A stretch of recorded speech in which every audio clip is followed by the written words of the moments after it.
Thank you, everybody, and thank you for joining us. It's 12:30, so we'll start, and anybody that joins, we're expecting quite a few people, so I'm sure they'll come along as we're going through this.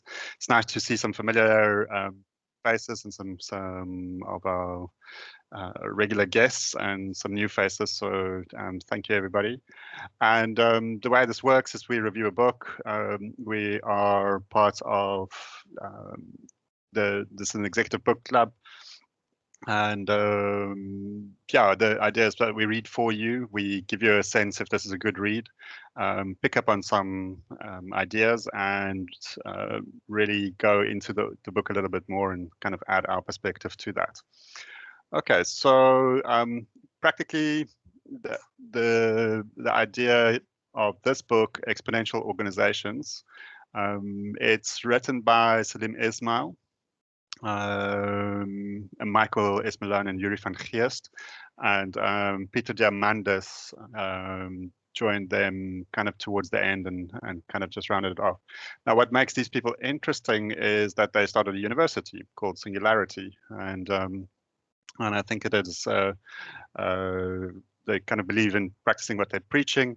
They are working towards a point where AI is ready to take over. And especially Yuri van Geest is apparently hell-bent on extending his life to the point that he could witness the singularity. So very interesting set of characters there, and definitely worth looking at some of their videos and some of the things that they're putting out there. Yeah, so without further ado, I'm going to kick straight into it. I'm joined by Frik, Landman, my colleague. He'll make wise remarks and ask clever questions. That's the way we do things here. And I'll kind of take you through it. There is a chat section if you want to ask any questions or make any observations, etc. We'll pick up on those. Yeah, so let's get into it. Cool. Okay, so very practically, about the book, it's about 400 pages, costs about $3.20, you can buy it on Kindle. I originally bought the Audible and I listened to it, and then I realized afterwards that I probably need some of the things in the book. So Audible is very nice for listening in your car, but I would definitely recommend getting the book. The hardcover books are also nice, a little bit more expensive with delivery cost, but cool. And it's an interesting style of writing because it's very factual. It's like, this is the way it is. And I think it's part of the kind of current mindset that is prevailing, which is kind of first principles based. So I think they've done a lot of research to make sure that whatever they say is true.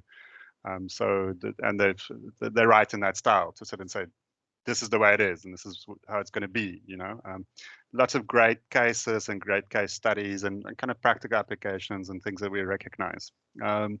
Originally written in 2014, which, given the nature of what they're talking about and some of the cases that they're using, it's nice to read it now because it's 6 years later, and a lot of the things that they were kind of predicting we can witness, you know, so it's a interesting thing.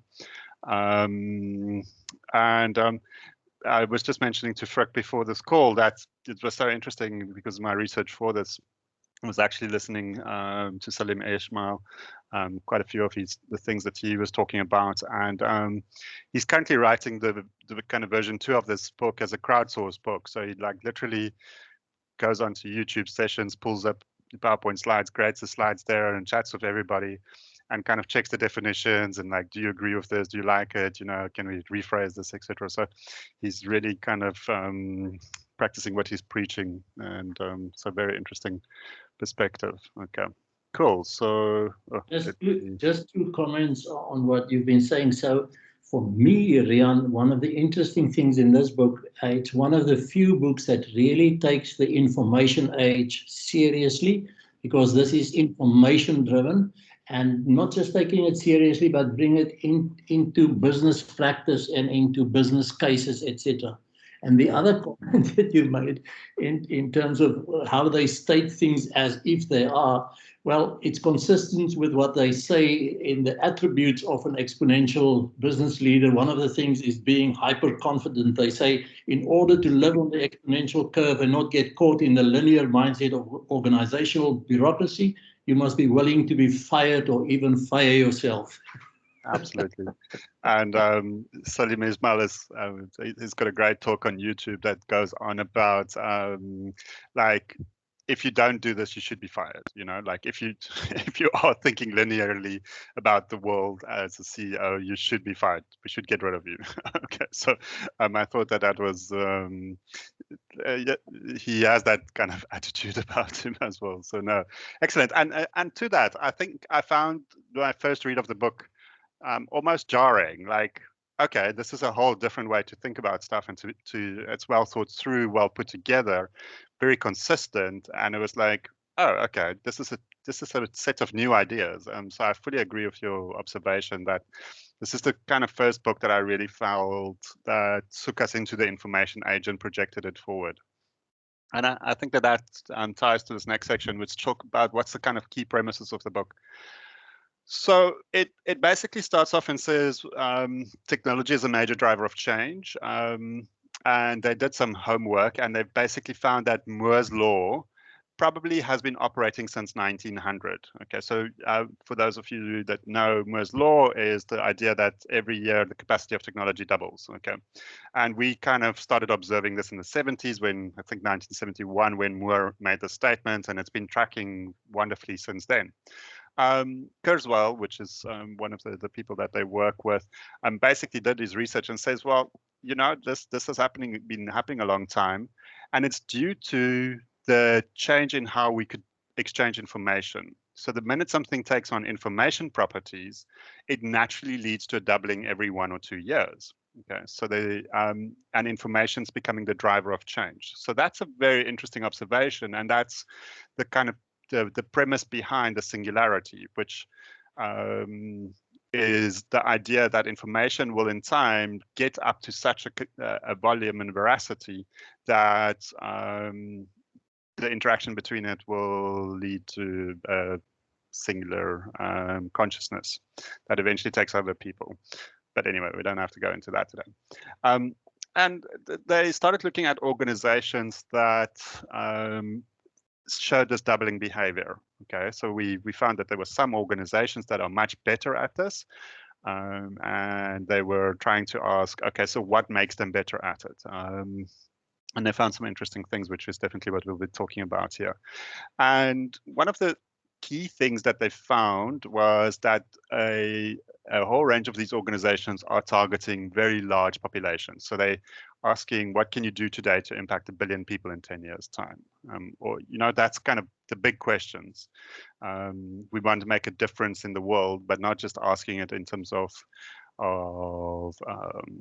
kind of an emotional statement, but definitely in terms of a quantitative and mass impact statement. So, and we see, and you can relate to it very easily, Google saying that they want to organize the world's information, and YouTube processing, I think, more than 1 million minutes of video per second.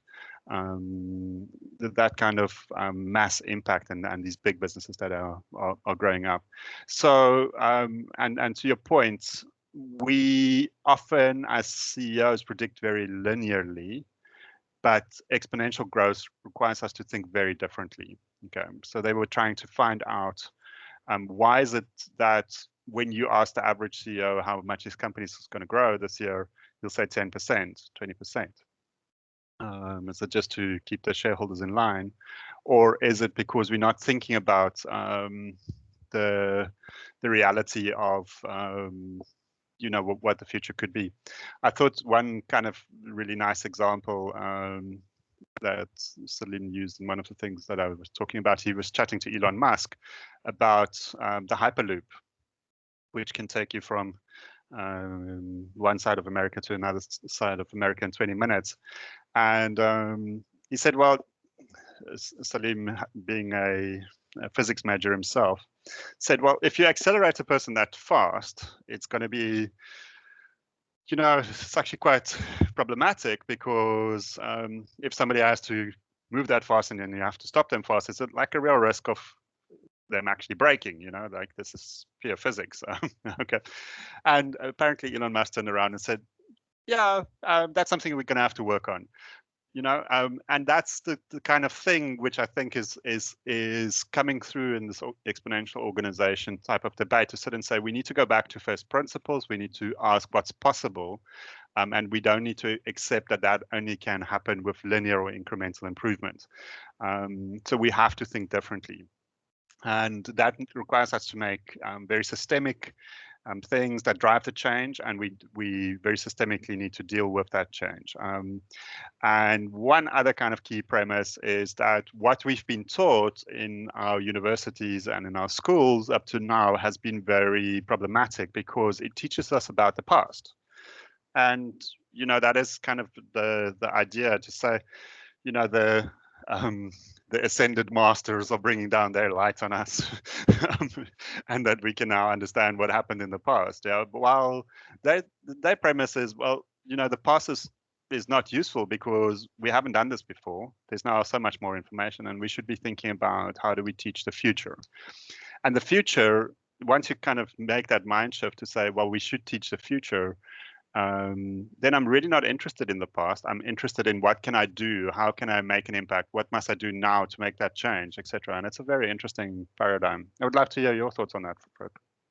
So that part I enjoyed as well. And the one thing that I think is important from what I've read here is that you may think this is only in terms of technology companies, but they challenge that view in terms of linearity, in terms of scale, and in that way, this book is really worth the read, to at least just challenge you. If you sit in an organization and think, but my industry, my kind of product, business cannot really be an exponential business. Well, read the book and see if you are not caught up in a paradigm that just keeps you from real growth in the process.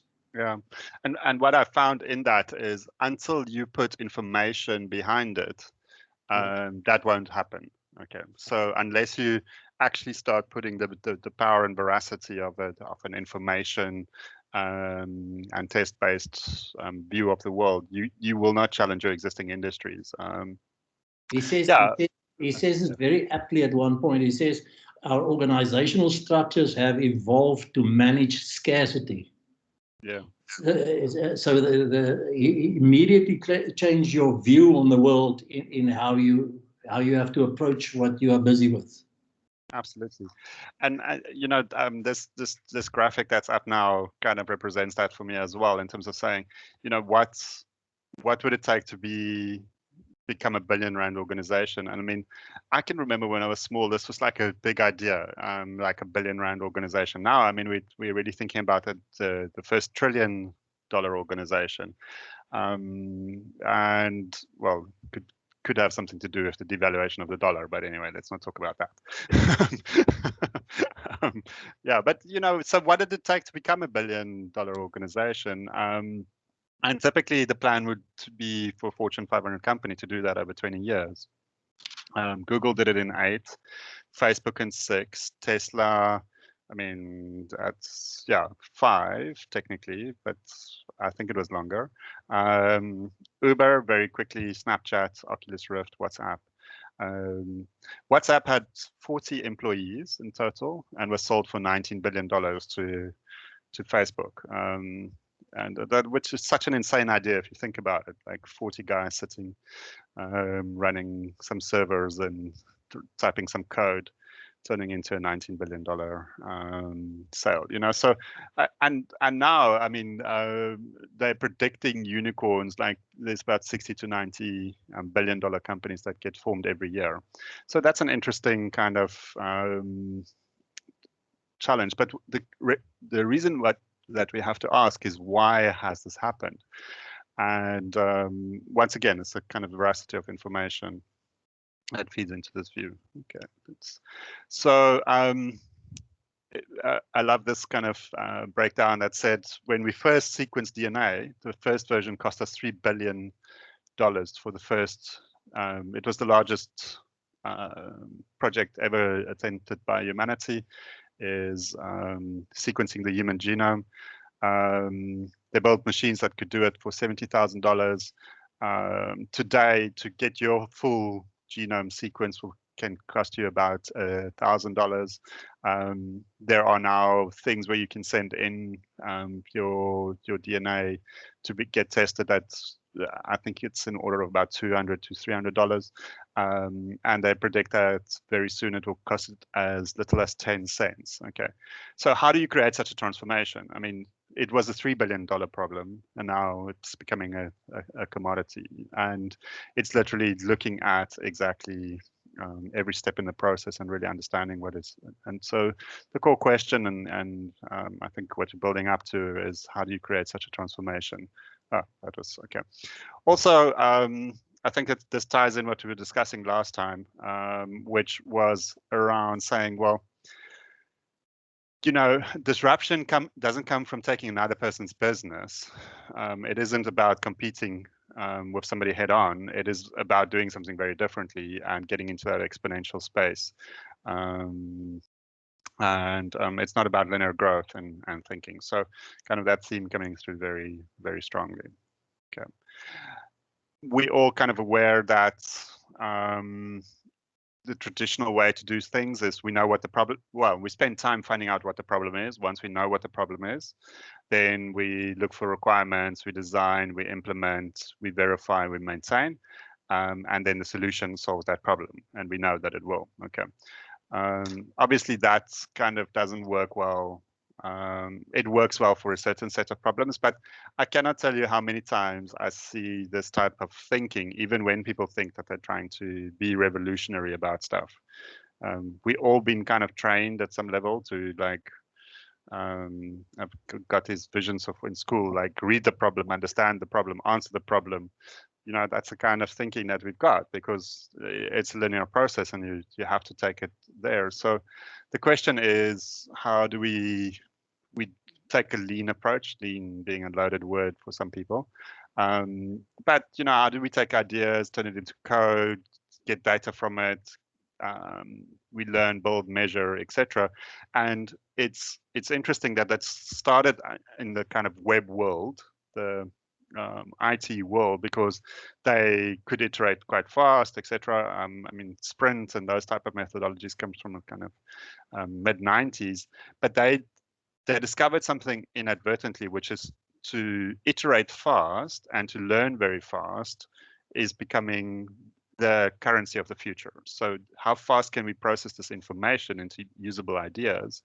And what can we do to learn, build, and measure better? I mean, we've just seen that with, say, Tesla, Elon Musk, that moved this idea into manufacturing. So much so that 3 years ago, everybody thought the fact that he produced 1,000 cars that year was slightly ridiculous. And 2 years later, he produced 500,000, and this year he will make 1 million cars. You know, so and if he was asked what the key is to his success, and he said, "Well, we spend time on building the machine that will build the machine."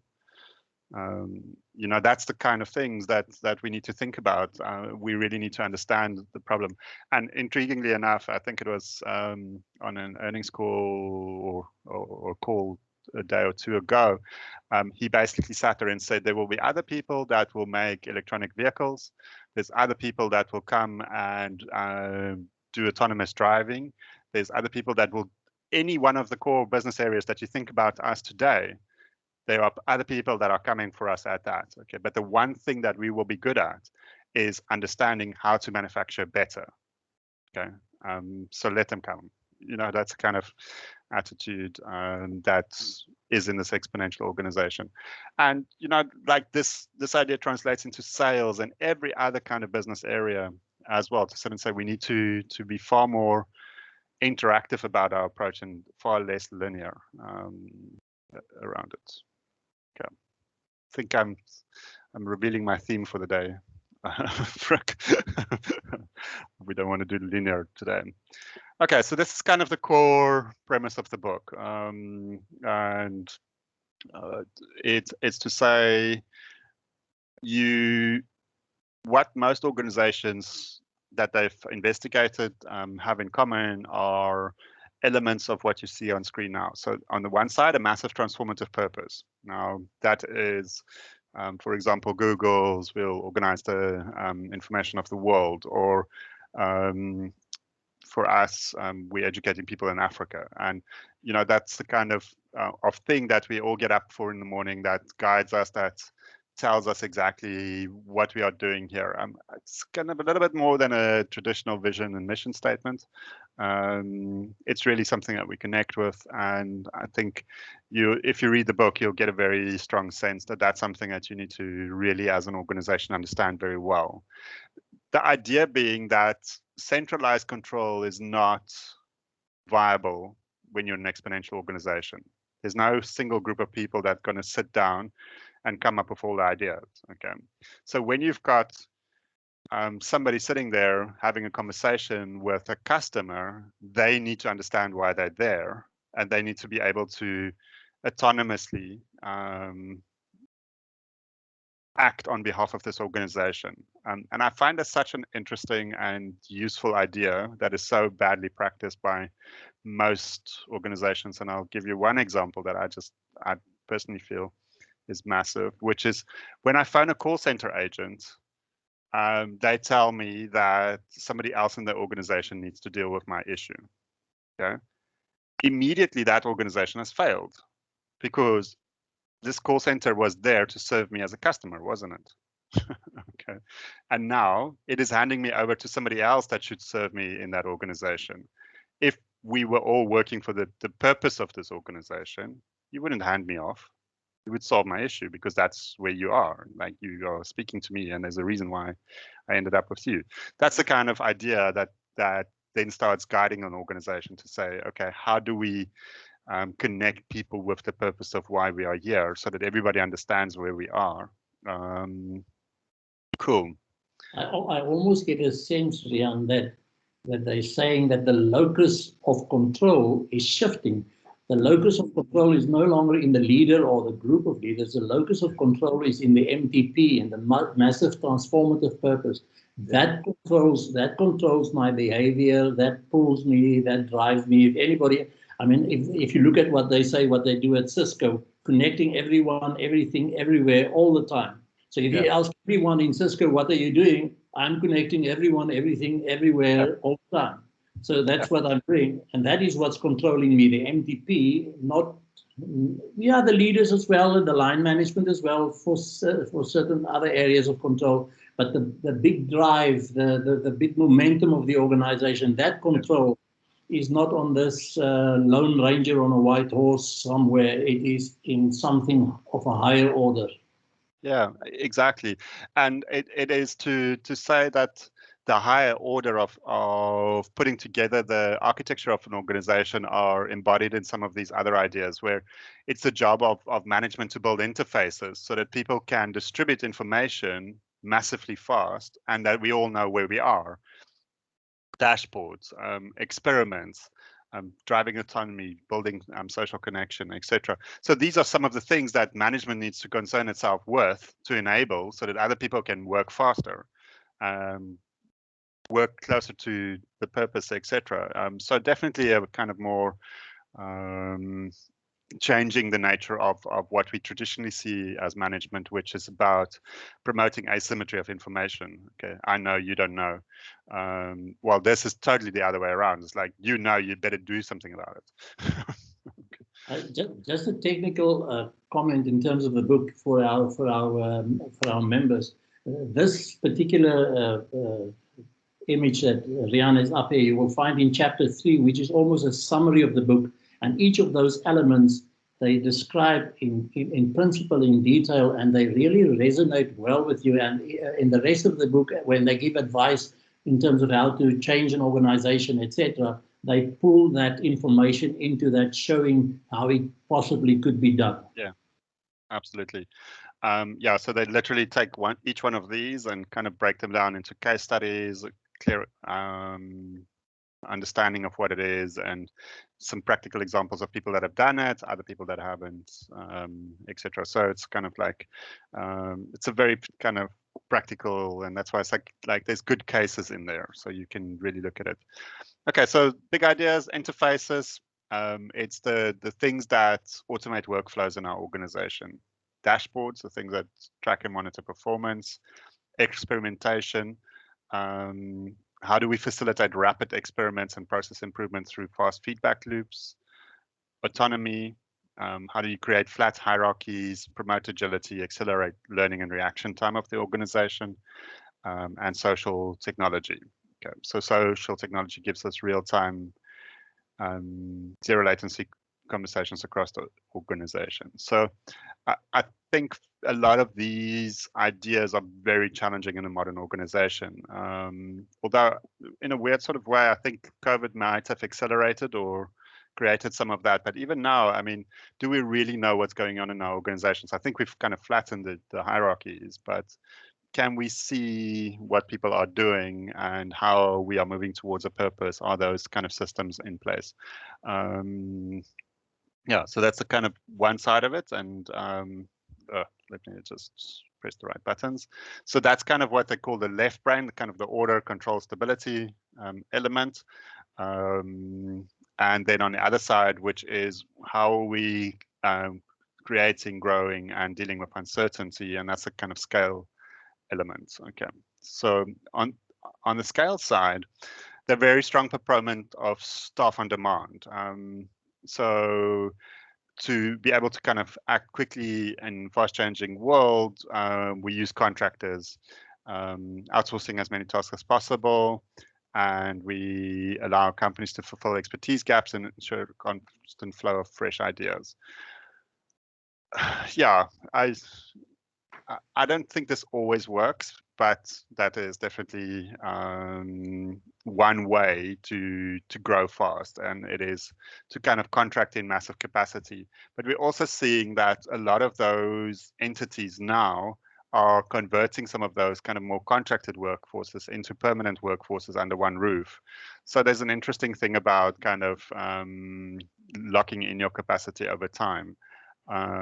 Yeah, so I think I find it a very challenging idea often to see how staff of demand works in specific industries. Yeah, Frik, you have some thoughts?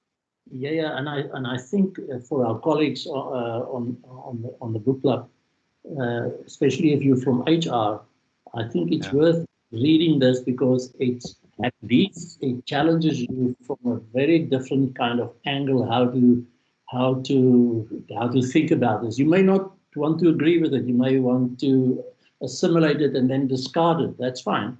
But I think it's worth kind of considering and have a look on how this complements the whole concept of exponential organization, because without this, I would also find it quite difficult to understand how you would exponentially grow your traditional organization. So it is a refitting of parts of the current thinking and bringing in new thinking in that space. Yeah. Absolutely. Yeah, and it's maybe some of the kind of there's a counterculture kind of view to this that is people are very important and individuals drive change. You know, and it's kind of where it gets hard to reconcile the idea of a contingent organization, organization that's just strapped together through kind of mutually interested parties, and everybody's a contractor, you know. So contractors still need to buy into the purpose. So you have to kind of get that part right, and that's the tricky bit. So yeah, very interesting.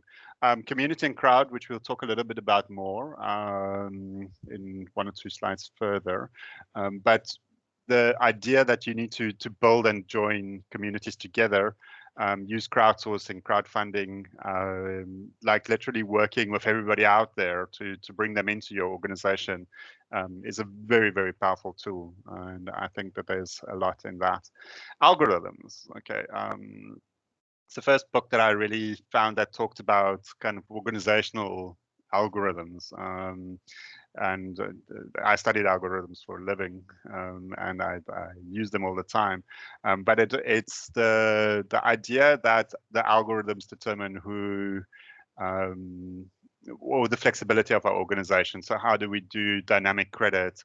How do we do dynamic pricing, credit card fraud detection, traffic optimization, etc. So the real data science questions. Are you willing to kind of put the algorithm into your organization to optimize what it's there? And especially if it comes to the conclusion that we shouldn't have a CEO anymore, will you trust it?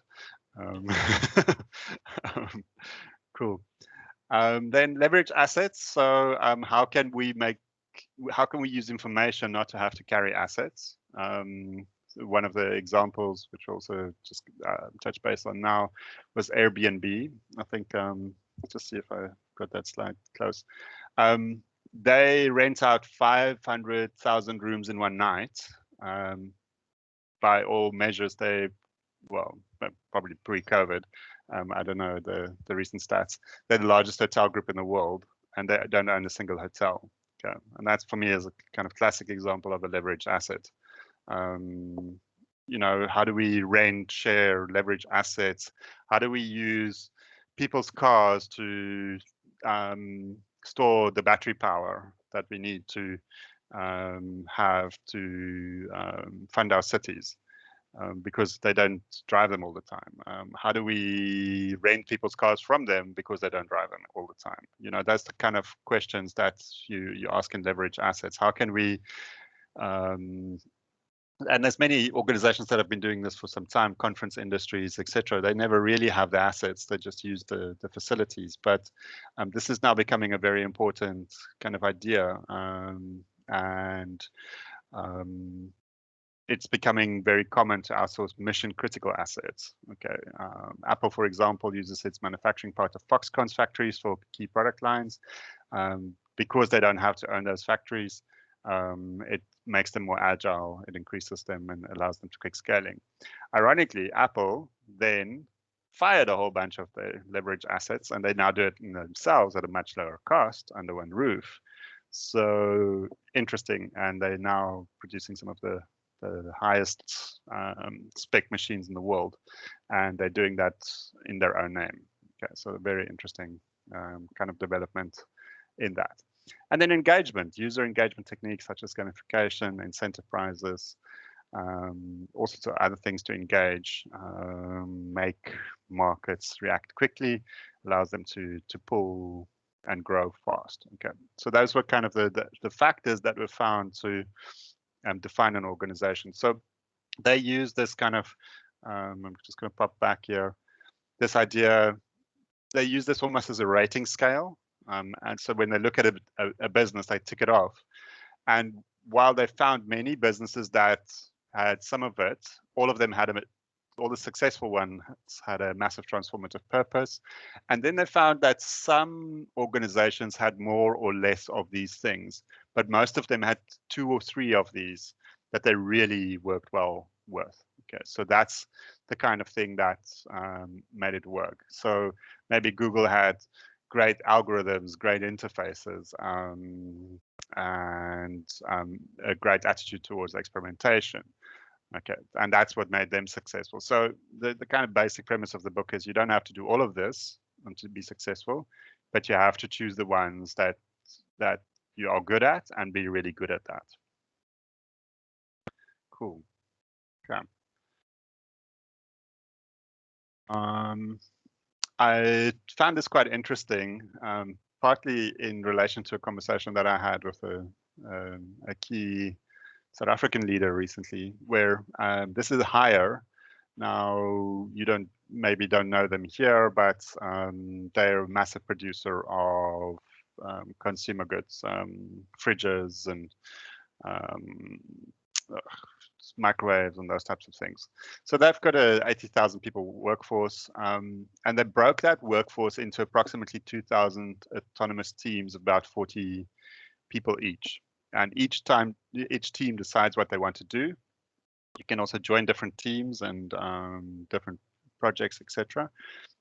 And they're all working towards the massive transformative purpose. There's no centralized planning, very little oversight. The teams must make it work. And these 2,000 autonomous teams allowed Hire to totally reinvent itself. They created massive industry innovations, and they were the fastest growing provider of appliances in the world. So the challenge there is to say, are you ready to decentralize decision making and let purpose drive your business? We all say that, but I think it's a very, very challenging idea. And interestingly enough, not too long ago, I had a chat with Mr. Kisvetter, which is the chief in charge of the SARS, and they following this approach. They letting people go in teams, developing those teams to take autonomy and really drive towards their purpose. And for him as a CEO, he views his job as coordinating, not coordinating per se, but just kind of checking in with the top structures of the 80 teams or something that he's put together. And the CEO's job in terms of span of control has become like just creating a forum where we're kind of checking in around that, and far less about a conversation of this is what central management believes that we should be doing. So very challenging idea. Yeah, as like somebody that's been trained in management all my life, I'd like find like, okay, this is not the way it was supposed to be. It's not. I've never read a book other than this one that says that that's what we should be doing. What do you think, Frik? Yeah, it is challenging, but it's not absurd in the process, because I think they're dividing into those specific teams, whether it's in this organization or SaaS or wherever. There's some design thinking that goes into the designing of those teams and in the coordination. But the emphasis is on allowing people to be driven by the MTP, by the end goal, and allow them that freedom to experiment within safe boundaries and deliver on the goods. Absolutely, absolutely. And I think it's exactly what you say there. You need to build the architecture of the organization to be able to support that. And I think that's a very key idea in that. Okay. So next kind of challenging idea is, are you busy building community and crowd? Okay, so the big focus in the book on that, in terms of saying, who is your community that you're trying to transform? What is your purpose with them? Are they buying into that? And you need to lower, in effect, the barrier to your organization and take your community inside of your organization, crowdsource what you can, really build a strong relationship with your organization. So kind of users, customers, alumni should be far closer to the center of your business than necessarily your staff on demand, which I found a very interesting kind of picture, because it's tempting to think that this middle part of the picture is executive management, and the next one is staff. Because that's the way that we are taught to think about it. Staff isn't there. You've got your core teams, but they are driving that. I see we have a comment. I think a lot of work has to go into building our structures and design to ensure ease of translation of the MTP to the actions of the team. Not easy. Absolutely. But also it's I guess that the challenge there is to ask yourself, is it really only something that I should be doing? Okay. Is it something that the organization should be doing, and asking itself as a question? It's like, how do we get better at this constantly? I think that's a key challenge. So lots of great examples in the book around how crowdsourcing is working in various different areas, like amazing stories around how organizations have transformed by really getting very close to their user communities, etc. And what struck me in that thinking is just to sit and say, well, the world is 8 billion people today. Okay, but you only need 100 or 200,000 customers to be really successful as a business. Okay, so you don't have to think about how do I solve the problem for 8 billion people. You have to really think about how do I solve this for 100,000 people, and if you do that well and involve them in it very soon, you will be talking to your next billion. Yeah, which is a huge notion, but that's what exponential organizations are about, asking how do we get to the next billion. Cool. I think to link to that and your response to the reaction that we have, I think one of the important things that they state in the book here is not to look at whether you are an exponential organization or not, but to ask yourself, how exponential are you? So how much have you internalized the philosophy of an exponential organization? You may not agree with every point and you don't tick it off, but how much have you integrated the philosophy of exponential organization? And I think that's an important perspective on the book and what one wants to achieve. Absolutely. Yeah, so are we thinking in this way? Are we thinking towards this? And just for that, if you walk into our offices, just here in the back, I mean, we have that little picture with the algorithms and all of that type of stuff. That's kind of one of our central themes in our office. So we remind ourselves every day that we need to think exponentially. And it's nice when you sit there and say, yeah, we have algorithms. Okay, cool. So interestingly enough, they were looking at big crowd companies and identified a number of crowd companies in specific industries. And we found retail, auto, technology, hospitality, finance, media, travel, rental, beverage, insurance, job services, marketing, sports, and boating. And this was in 2014. I think if you now go and you expand this list, you will find in most industries, including governments, including NGOs, etc., you will find massive crowd companies. You know, it is now far more common for me to vote regularly on issues through surveys and phones and different things.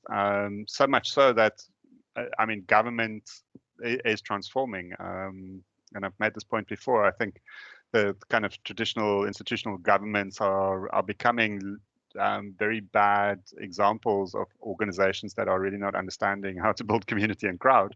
Well, previously that was their job, was to kind of represent the community and crowd. The community and crowd can now kind of represent themselves and cause some substantive change. And so we've seen some massive changes in the balance of power. So we have to, and the point I make in the book is we have to re-architect society in every sphere. We are not ready for the consistent evolution driven by information. Our existing institutional framework doesn't really allow us to be ready. And there's a lot of regulation, but some great examples of how regulation doesn't really define the game anymore, because I can edit my own DNA, for example, if I really want to. Not that I'm personally up for that challenge yet, but the technology exists for you to do that, and people have done that. I recently saw something where some guys changed their composition of their eyes, and they now have night vision, and they did it themselves. So you can't tell them that they can't do that. You can't regulate the things that they did it with. And people are people, they're crazy and they will experiment. You know, so are we ready for that world in which experimentation is real and where this can happen? So we have to start thinking differently about society, because society will drive these exponential elements. Well, can you imagine University of Stellenbosch, Wits, Pretoria, whoever, going out to the crowd and say, please design for us the ideal degree of qualification for 21st century for X, Y, and Z, and then build in whatever gamification and whatever, and try and see if the regulators can also play with in terms of being flexible in terms of such a degree, what would happen? I know that there's one crowd that did that, especially for entrepreneurs. The name escapes me now, but they were looking at, how can people contribute their own experience to an idea, and as it's building, you've got it written there by practitioners. And I mean, you see a lot of that, for example, Quora, other types of things where people ask questions, people answer the questions, and that creates a very powerful kind of guide on how things should get done. Now, most people prefer to learn that way because it's based on real world experiences, and they vote, you upvote, you sit there and say, this is the best answer to this question that we know of right now. That's the kind of stuff which is changing society and education. I mean, we're getting challenged every day. Or if you are in retail and you are a buyer, or you are the buyer division, how can you bring in the crowd to actually send you off and go and buy the right clothes or footwear, whatever? Absolutely. And it used to be these were promotional stands, but now it's becoming the way that business is done. So that, and the information's there. And like the power of crowd, this was just a case study in terms of TEDx, that's also in the book, where they started with 2 events a quarter, to the extent that in 2013 they ran 850 total events. And now, I mean, like everybody's been a speaker at a TEDx event, and yeah, there's like this massive brand around TEDx and a lot of experts, etc. And they talk about in the book around kind of what is the role of the TED organization in the TEDx, because they're setting the rules, they're setting the standards, they're setting the quality that needs to be achieved, etc. And they're putting it to the community and creating a forum that then allows that. And they've built this massive organization, which basically started out as a kind of bankrupt eventing company to what it is today. I mean, there are people that wake up in the morning and first listen to their first TEDx before they brush their teeth. There's no explaining the behavior of people. Okay. Also, they make the case for investing in ventures. Large companies have a big possible upside, but also a massive downside. While tech kind of doesn't care. The downside isn't huge, but there's a massive potential upside. So the case for exponential organizations have gone up tremendously, and we've seen that. For example, the kind of the most prevalent one today is Elon Musk with his SpaceX and Neuralink, etc. Yeah, now, I mean, like they took some crazy ideas, invested it, and now they have a big downside if it doesn't work. But to get to this point in time, I mean, they were just taking moonshots, and they eventually literally kind of realized some of that. So really, really cool. Okay. And interestingly enough, I mean, and kind of maybe a slightly surprising portion of the book is next thing you see the business model canvas. That's what you need to innovate. You need to ask yourself who's your key partners, your key activities, value proposition, customer relationship, customer segment, etc. And I mean, the average entrepreneur will tell you that they know their stuff, but that's what they say that you should need to innovate. You know, that's kind of the interesting bit in the book. Yeah. So I was wondering if they brought that in so that you don't feel totally alienated in terms of the ideas, that there's something familiar there. But a bit more seriously, I think back to their comment in terms of how much if you internalize the philosophy of exponential. So if you re-enter the business canvas with all of those elements are not thrown away, but how do you think of them and how do you combine them in a configuration of the concept of exponential organization? Yeah, it's actually like re-investigating it in terms of saying what's my massive transformative purpose and how do I apply the kind of idea of scale and ideas into each one of these dimensions could give you a very powerful framework by which to interrogate your business really deeply. Yeah, so I fully agree. So it was just interesting finding it there, like this thing that we almost scared to teach ourselves again because we've seen it so many times. Yeah, so some very nice stats and kind of analysis in terms of looking at different companies and how they form on these scales, etc.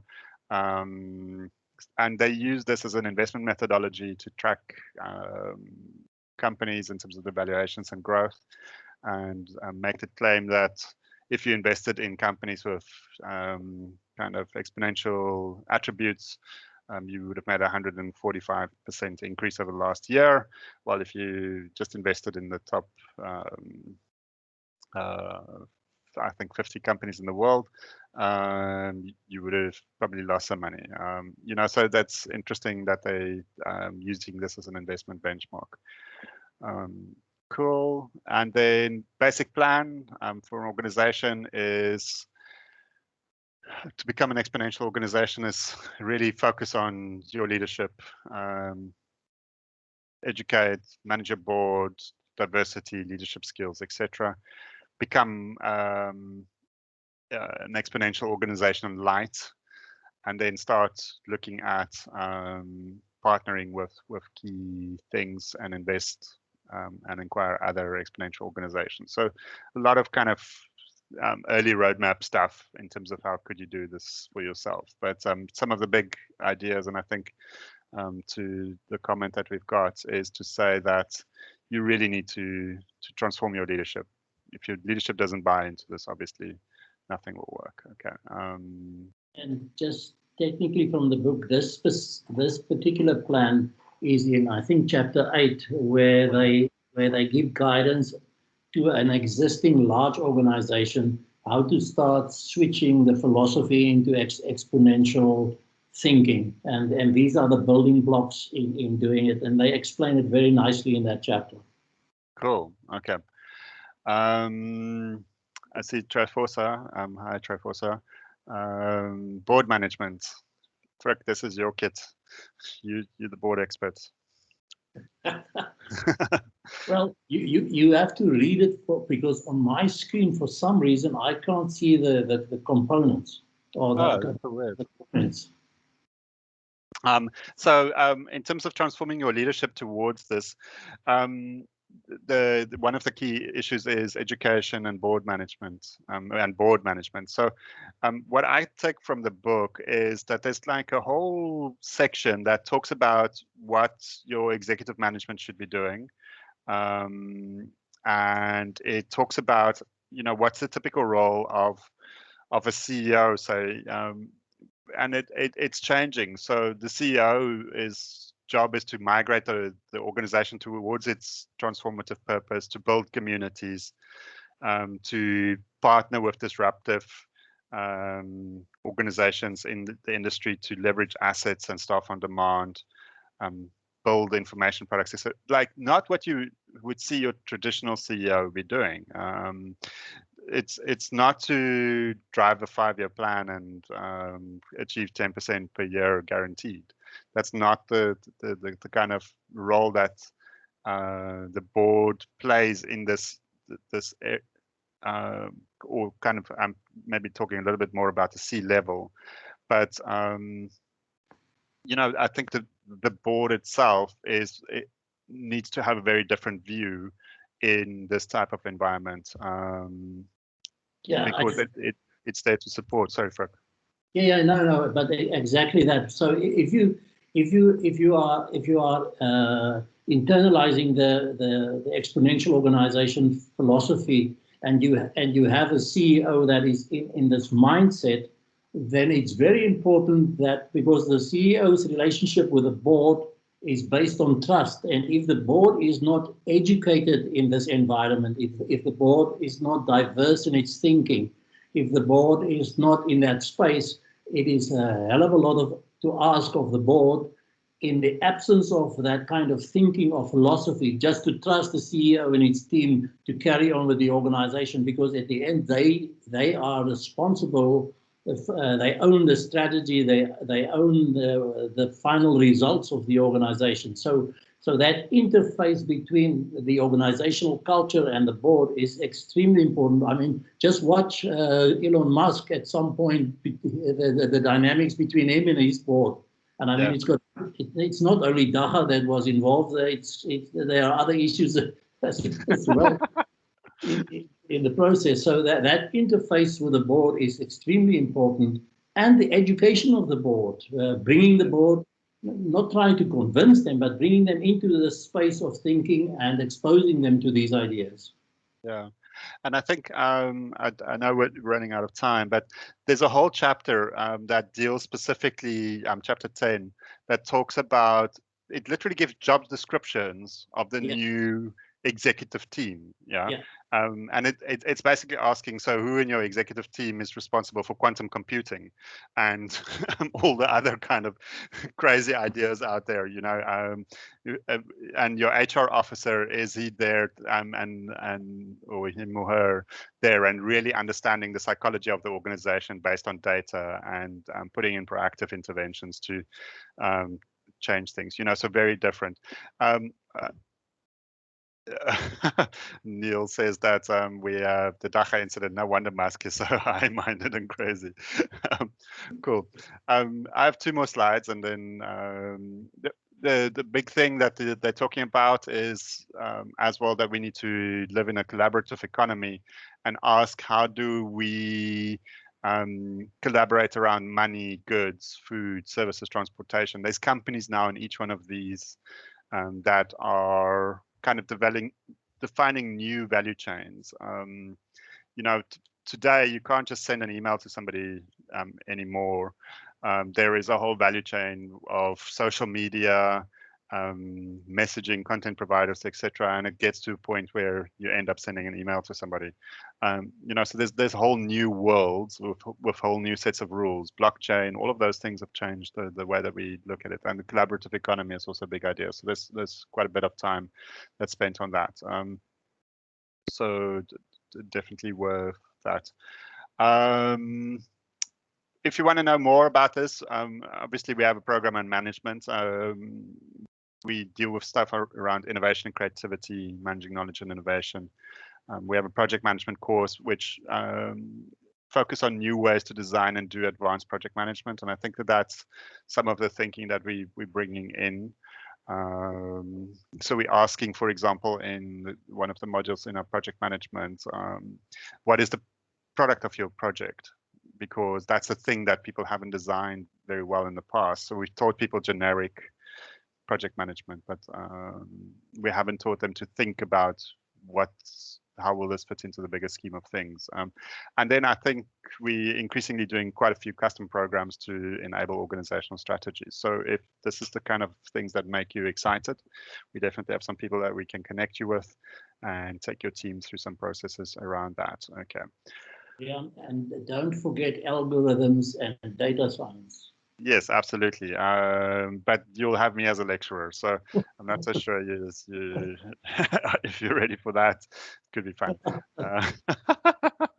Okay, cool. Yeah, so that's kind of what we've got here today, and thank you so much for being around. And yeah, I think definitely my recommendation is read the book. Okay, yeah. It's the one you will never regret.